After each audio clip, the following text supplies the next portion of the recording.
சீரியல்ல அடுத்து என்ன நடக்க போகுது அப்படின்னு பாத்தீங்கன்னா, சேது வந்து தமிழுக்காக இந்த மாதிரி மிஷின்லாம் வாங்கி கொடுக்கவும் தமிழ் மனசு கொஞ்சம் மாற ஆரம்பிச்சிருச்சு. தமிழும் சேதுவுக்காக அவங்க துணியெல்லாம் எடுத்து மடிச்சு வைக்கிறது என்ன, சேதுவுக்காக சாப்பாடெல்லாம் கூட தமிழ் செய்ய ஆரம்பிச்சுட்டாங்க. கேட்டா, நான் இந்த பொருளெல்லாம் பயன்படுத்துறதுக்கு என்னால பணம் கொடுக்க முடியாது, அதனால அதுக்கு பதிலா இத கழிச்சுக்கங்க நான் வேலை பாக்குறதுல அப்படின்னு சொல்லிட்டு சேதுவோட உடல் நலத்தை கவனத்துல வச்சுக்கிட்டு தமிழ் வந்து சேதுவுக்காக சாப்பாடெல்லாம் சமைச்சு 2 பேரும் ஒன்னாவே சாப்பிட்டாங்க. அன்னைக்குன்னு பார்த்து சேது வந்து அன்னைக்கு தமிழ் சமைச்ச சாப்பாட்டை திருப்தியா சாப்பிட்டு வெளியே படுக்க போறாரு. தமிழும் உள்ள படுத்திருக்காங்க. உள்ள படுக்கும் போது சேது வந்துட்டு ஒரு மாதிரி உருண்டுகிட்டே இருக்காரு. ஒரே வெக்க, சேதுவால படுக்கவே முடியல. அப்புறம் பார்த்தா உள்ளே ஒரே கொசுக்கடியா இருக்கு. அப்புறம் தமிழ் மட்டும் உள்ள வந்து ஏசி எல்லாம் போட்டு படுத்திருக்காங்க.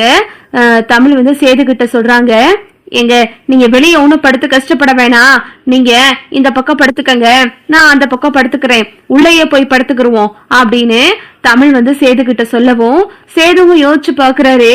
இல்ல அதெல்லாம் சரி வராது அப்படின்னு சேது சொல்றாரு. அப்போ நீங்க உள்ள வர மாட்டீங்க, நீங்க உள்ள வரல அப்படின்னா நீங்க வாங்கி கொடுத்த பொருள் எதையுமே நான் பயன்படுத்த மாட்டேன் அப்படின்னு தமிழ் வந்து சேது கிட்ட சொல்லவும், சரி சரி இப்ப என்ன, நான் உள்ளதானே வரணும், ஆனா உன் பக்கத்துல நான் படுக்க மாட்டேன் தெரியும்ல அப்படின்னு சேது சொல்றாரு.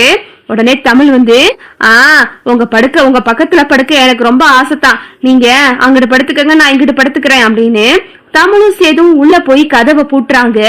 இத வந்து இந்த ஈஸ்வரி பாக்குது.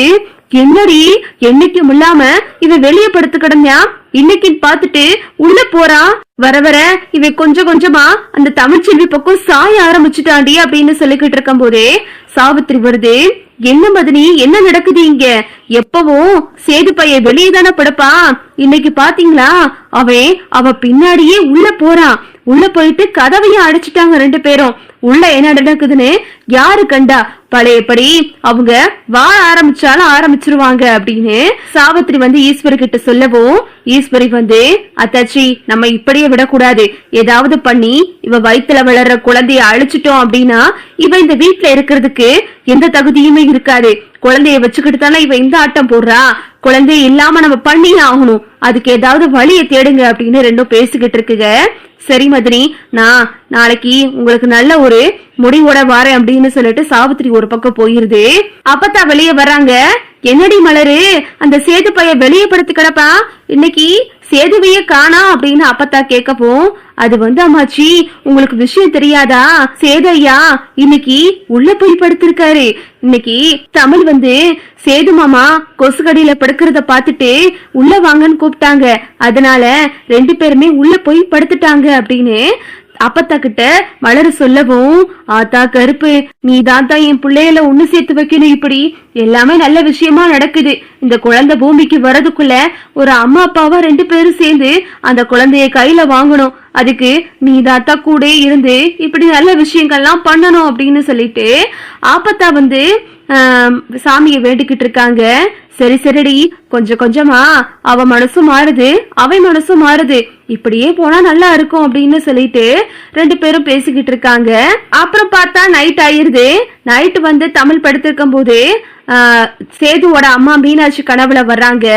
அம்மா தமிழ்ச்செல்வி, நீ ரொம்ப நல்லவமா, என் புள்ளைய நீதாமா நல்லா பாத்துக்கிறணும், அவனுக்கு அவங்க அப்பாவை விட்டா சொல்லிக்கிறதுக்கு யாருமே இல்ல, இந்த வீட்டுல என்னதான் அவங்க நல்லா பாத்துக்கிட்டாலும் ஒரு பொண்டாட்டி கவனிச்சுக்கிற மாதிரி இருக்காதுமா அப்படின்னு சொல்லிட்டு மீனாட்சி வந்து தமிழ் கனவுல சொல்லிக்கிட்டு இருக்காங்க. உடனே தமிழ் வந்து, அத்தை என்னத்த பண்ணட்டும் நானு அப்படின்னு சொல்லிட்டு தமிழும் வந்து கேட்கவும், உடனே மீனாட்சி சொல்றாங்க, அம்மா நீ என் பிள்ளைய நல்லா பாத்துக்கமா, அதுவே எனக்கு போதும். அது மட்டும் இல்லாம உன் குழந்தைக்கு ஒரு ஆபத்து வரப்போகுது, அந்த ஆபத்துல இருந்து நீ உன் குழந்தைய காப்பாத்தி ஆகணும், அதனால கொஞ்சம் கவனமா இரு, நம்ம வீட்டுக்கு 2 வாரிசு வரப்போகுதுமா அப்படின்னு சொல்லிட்டு அவங்க அம்மா சொல்லவும், இதை கேட்டுட்டு தமிழ் ரொம்ப சந்தோஷப்படுறாங்க. என்னத்த சொல்றீங்க, 2 வாரிசா? என் வயிற்றுல விளறது ஒரு குழந்தை தானே, டாக்டரும் ஒரு குழந்தை தான் சொன்னாங்க.